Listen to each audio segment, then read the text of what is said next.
Hey everyone, it's me Gavin, and welcome back to MyXP. Today we're going to talk about Kingdom Hearts 358 over 2 days, the Roxas one, as I stated in the last video. And yeah, this game came out on the Nintendo DS. When I first heard about this game, I knew I had to play it. The only thing is, I did not have a DS, just like I did not have a Game Boy Advance for Chain of Memories. So, it actually took me a little bit of time to get around to actually finally getting my hands on 358 over 2 days and playing through the game. I didn't get a DS until probably 3 or 4 months before the Nintendo 3DS was released, so it was very late into the life of the DS before I ended up getting one of my own, so that way I can actually play a couple of these games that I had missed out on initially. So when I actually got to play through Kingdom Hearts 358 over 2 days, I was a little bit more accustomed to games of a higher quality at that point in time, but I was very open-minded to it when I first got to play this on the DS. So when I picked up the game, I was like, okay, now I'm finally going to get a little bit more backstory in terms of like Roxas and his relationship with pretty much all of the Organization 13 members. And you get to see a little bit more backstory with Roxas, Axel, and another character that we're introduced to, Xion. So Xion is a very, very important part of 358 over 2 days, and it's one of those characters that you end up falling in love with, man. It's the only way you can put it. You fall in love with her. She's a character that you sympathize with, and you go through pretty much this story with that main trio of characters from the organization. So anywho, when I first got to play through this game, I didn't really, have much to go off of, or didn't know quite what to expect from it. But this ended up being one of my favorite titles in the Kingdom Hearts series, just because it really added a lot of backstory in terms of like the Nobodies and, again, Organization 13 and Roxas.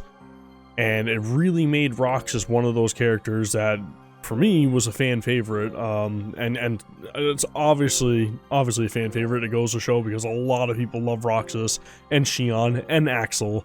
So this game, again, is very important to the overall timeline of Kingdom Hearts. And again, it adds a lot of context to these characters and what their motives are.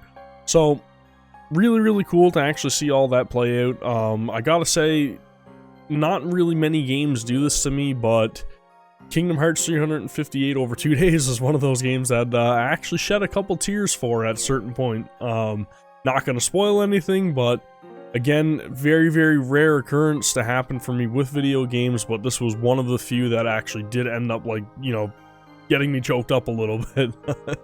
The music, again, fantastic. I mean, you can't go wrong with the Kingdom Hearts series. I know I'm just repeating myself whenever I talk about a Kingdom Hearts game, but the music is really that good. Gameplay-wise, it actually didn't control, really, clunky or anything like that, but it was a step back from Kingdom Hearts 2, in my opinion. The game was... It was good. It was very good to play, as a handheld title is what I should say, for that time. It was very, very, good, or I guess you could call it, it was standard for, an action game at that age, so playing through it wasn't really difficult or anything. I can't complain about the game. There was a lot of story to go through.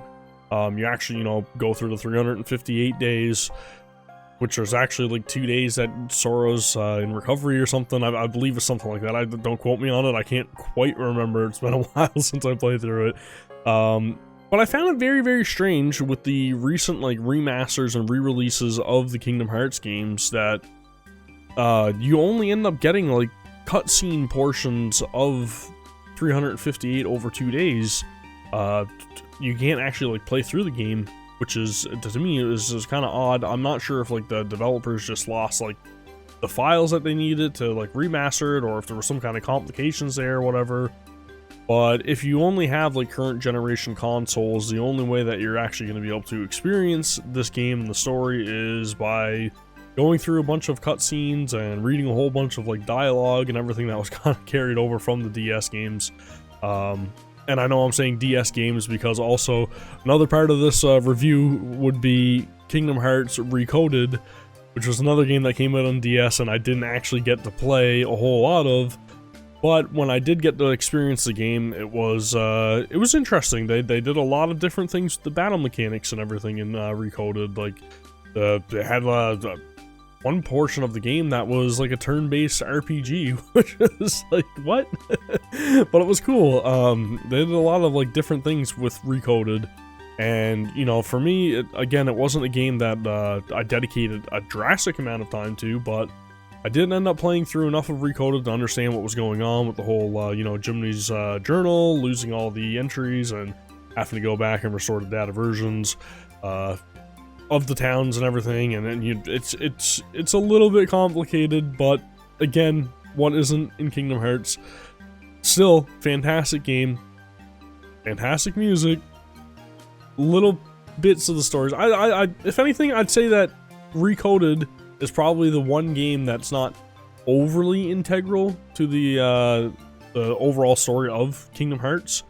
So if anything, that game for me is probably the one that I wouldn't say like, oh, you should skip over it, but you could really and not be too lost in terms of like the grand scheme of things.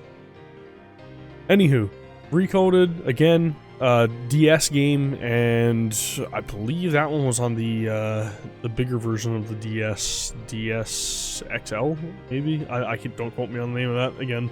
Anywho, definitely worth a play just to see like the different mechanics and everything that they implemented for the battles.